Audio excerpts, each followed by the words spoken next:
This is my third video about how Joni Lamb, she also grooms the public.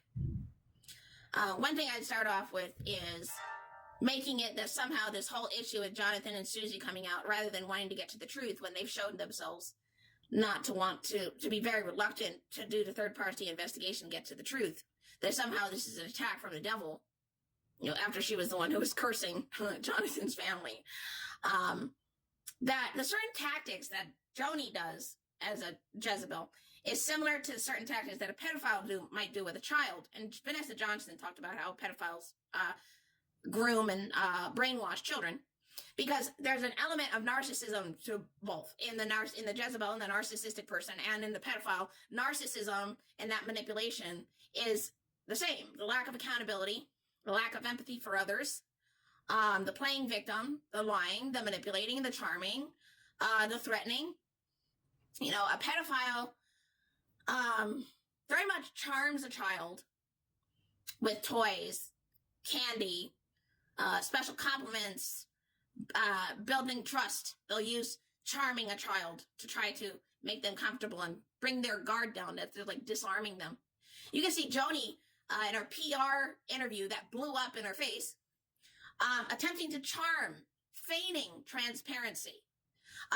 Transparency that omits your spiritual abuse is completely different, and vice versa, from talking about your life, your storms, your wrongs, and then also and again with the empathetic element of, you see, everybody wants to know what happened with baby Lamb before she stopped talking. That true transparency would give that answer. True transparency would, whenever people are saying we're concerned, let's do the third party investigation, true transparency and quest for truth would completely would cooperate, comply with that third party investigation right away, would admit their faults no matter the cost. So transparency, as in, oh, I have a life story that has storms like you, is different than transparency where I'm going to be honest no matter the cost with you about, in Joni's case, what happened with baby Lamb. And let me get the third party investigation for truth and accountability. And since this concerns the people that supposedly we minister to, one is feigning transparency, one is true transparency. One transparency doesn't have much of a cost, and the other transparency has a cost to it. So there is something that it's not enough to feign transparency. So everybody, I'm just like you. I'm not just a big figure. I'm a person with my own life. Everybody knows that, if they really think about it. But the transparency we're looking for, which has got omitted, is what happened with baby Lamb. And what about that third-party investigation? That's the transparency that actually everybody wants. That's the transparency that she continually avoids. That's the problem. So what I see with the interview with the Strang Report with Joni is feigning transparency. But it completely omits anything about, like, what happened with baby Lamb when she stopped talking? What about, since we're doing transparency today, what about transparency about the private conversation, which everybody has been concerned about because of its after effects? But yet we struggle to get to the bottom of that because you won't say anything. Marcus Rogers won't question you on it. You won't answer. Nobody talks about what happened with baby Lamb. So on the Strang Report, Joni is trying to charm and to feign this transparency. Like Pete came out and said, oh, she walked in me on the shower. Feigning transparency. True transparency is everything. Especially if people are saying, what happened with baby Lamb? It's like, oh, I'll be transparent as long as it's not anything incriminating. Well, that's not transparent. That's exactly what Joni's doing. To make people feel like they know her. You can understand anyone. You can understand anyone's life. That doesn't mean they're not hiding something. That doesn't mean you don't hold them accountable. That doesn't mean that you just let go of demanding the truth. So we see Pete feigning transparency. Oh, she walked in on me, right? But somehow they're naked in the same room twice together. When she's going to change, somehow you're there staring, watching, very intrigued, like Susie said. Very weird. Very, very weird. Nobody without those tendencies sees that a child's going to change and goes, the child's going to change. Most people are like, oh, okay, let's close the door. Okay, let's go get your privacy and put your bathing suit on. The is very weird. Oh, you're very interested in a child changing. This is very intriguing and interesting to you. Oh, wow, this is something you want to investigate. It's something that's really caught your attention. A child changing?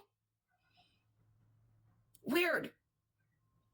Not what the usual person does. No normal person, when a child goes to change, goes, what's going on there?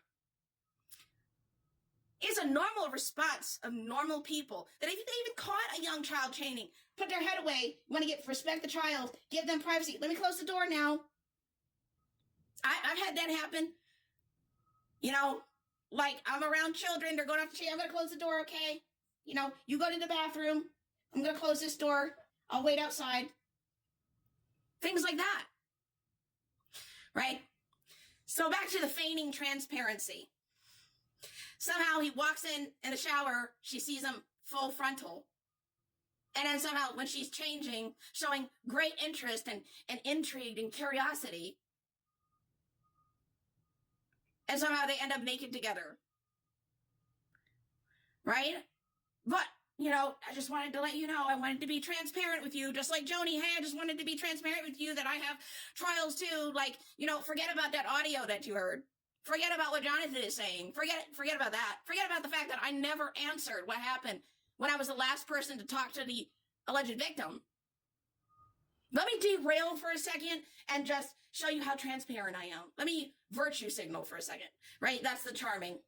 They're playing victim with somehow, even though they haven't been obedient and haven't been honest and lies have been proven. Oh, this is an attack for the devil. The playing victim. Charming, playing victim, rewriting history, gaslighting. A pedophile will abuse and molest, but here's gaslighting, same element. But it's play. This is okay. This is normal. I don't mean to be graphic, but they'll use the fact in their demented mind that it feels good, so it's okay. That kind of repainting is a narcissistic element. They do the same things. So the enablers are about as narcissistic as the addict or narcissist or unhealthy person. You can have an addict pedophile using narcissistic elements, and then notice that they're enabler. So when you see an enabler covering up, when you see the enabler, be aware that the enabler will be as narcissistic as the addict over here. Because a healthy person just doesn't enable that. Doesn't enable.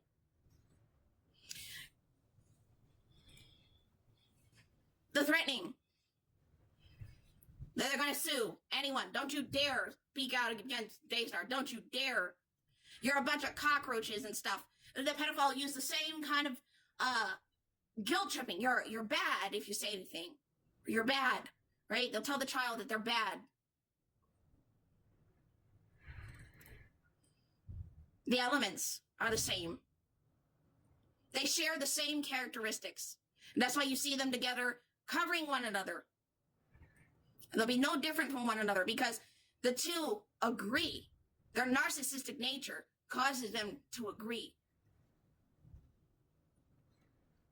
So I'm going to have to do more videos because these are getting short. And unfortunately with TikTok videos, they do that. So, there's that. And more videos will be coming soon. All right, thanks.